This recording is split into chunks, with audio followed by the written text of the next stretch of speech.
गीता।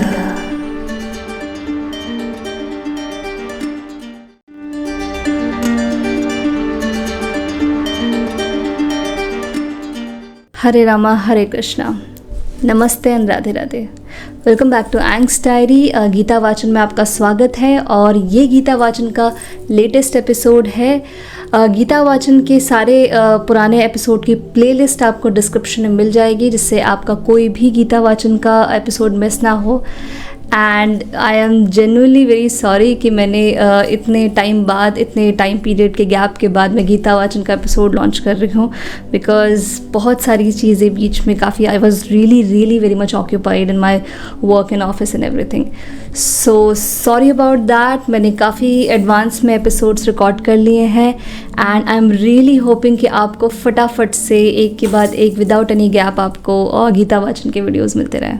सो इस वाले एपिसोड में मैं एक एक श्लोक एक एक करके नहीं पढ़ूंगी, मतलब जैसे कि जो वीडियो का फॉर्मेट रहा है कि एक श्लोक के बाद उसका फिर एक्सप्लेनेशन हिंदी में और इंग्लिश में, फिर दूसरा श्लोक। चूँकि ये तीनों श्लोक बेसिकली 16, 17, 18 ये तीनों श्लोक एक ही इवेंट को एक्सप्लेन कर रहे हैं, एक ही इवेंट की बात कर रहे हैं, तो मैं इन तीनों श्लोकों को एक साथ पढ़ूंगी और उसके बाद आपका हिंदी एक्सप्लेनेशन और इंग्लिश एक्सप्लेनेशन उसका दूंगी। अध्याय 1 श्लोक 16, 17, 18। अनंत विजयम राजा कुंती पुत्रो युधिष्ठिरः नकुलः सहदेवश्च सुघोषमणि पुष्पकौ काश्यश्च परमेश्वासः शिखण्डी च महारथः दृष्टद्युम्नो विराटश्च सात्विकिश्चापराजितः द्रुपदो द्रौपदेयाश्च सर्वशः पृथ्वीपते सौभद्रश्च महाबाहु शंखान दद्मु पृथक पृथक। अर्थात, हे राजन कुंती पुत्र राजा युधिष्ठिर ने अपना अनंत विजय नामक शंख बजाया तथा नकुल और सहदेव ने सुघोष एवं मणिपुष्पक शंख बजाए। महान धनुर्धर काशीराज परम योद्धा शिखंडी दृष्टद्युम्न विराट अजेय सात्यकी द्रुपद द्रौपदी के पुत्र तथा सुभद्रा के महाबाहु पुत्र आदि सभी ने अपने अपने शंख बजाए। संजय ने राजा धृतराष्ट्र को अत्यंत चतुराई से यह बताया है कि पांडु के पुत्रों को धोखा देने तथा राज सिंहासन पर अपने पुत्रों को आसीन कराने की यह अविवेकपूर्ण नीति श्लाघनीय नहीं थी। लक्षणों से पहले ही ये सूचित हो रहा था कि इस महायुद्ध में सारा कुरुवंश मारा जाएगा। भीष्म पितामह से लेकर अभिमन्यु तथा अन्य पौत्रों तक विश्व के अनेक देशों से राजाओं समेत उपस्थित सारे के सारे लोगों का विनाश निश्चित था। यह सारी दुर्घटना राजा धृतराष्ट्र के कारण होने जा रही थी, क्योंकि उन्होंने अपने पुत्र को कुनीति का प्रोत्साहन दिया था। तो बात जाहिर है कि आप जैसा बीज लगाएंगे पेड़ भी वैसा ही होगा। अगर आप आम का बीज लगाएंगे तो सेब नहीं हो सकता, सेब का बीज लगाएंगे तो आम नहीं हो सकता। तो डेफिनेटली इसमें यही चीज़ बताई गई है कि शुरुआत ही गलत थी। धृतराष्ट्र अंत तक ये मानने को मतलब वो नहीं थे, सज नहीं थे कि उन्होंने जो बीज डाला था, दुर्योधन के मन में जो बीज डाला था, वही अपने आप में गलत था।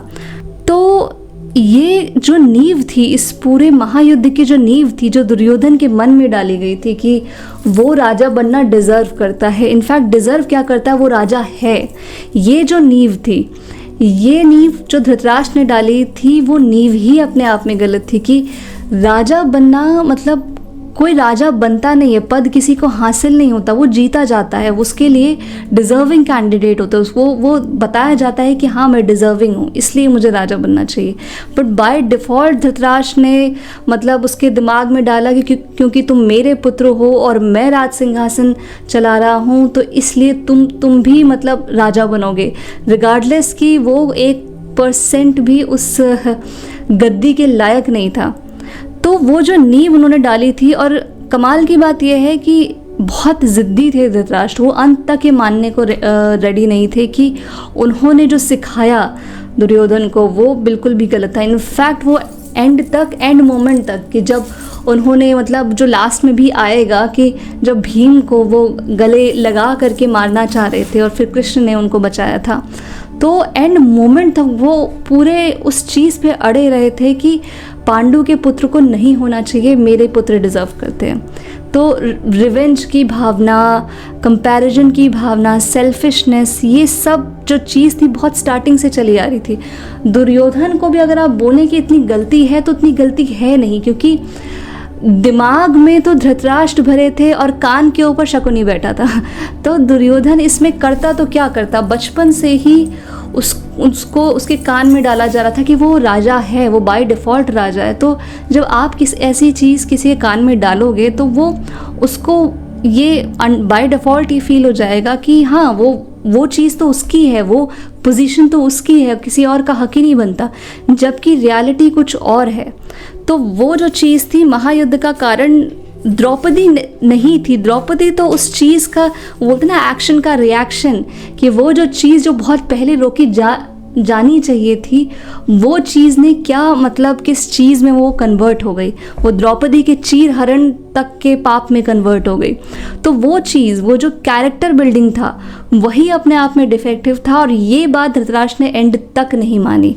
Meaning in English, king Yudhishthira the son of Kunti blew his conch shell the Anant Vijaya, and Nakula and Sahadeva blew his conch shell Sughosha and Mani Pushpaka. That great archer, the king of Kashi, the great fighter Shikhandi, Drishtadyumna, Virata, the unconquerable Satyaki, Drupada, the sons of Draupadi and the others, all blew their respective conch shells. Sanjaya informed King Dhritarashtra very tactfully that the unwise policy of deceiving the sons of Pandu and endeavoring to enthrone his own sons on the seat of the kingdom was not very laudable. The signs already clearly indicated that the whole Kuru dynasty would be killed in the great battle, beginning with the grandsire Bhishma down to the grandsons like Abhimanyu and others, including kings from many states of the world. All were present there and all were doomed. The whole catastrophe was due to King Dhritarashtra because he encouraged a policy followed by his own sons. So definitely you reap what you sow. Like if you sow the seed of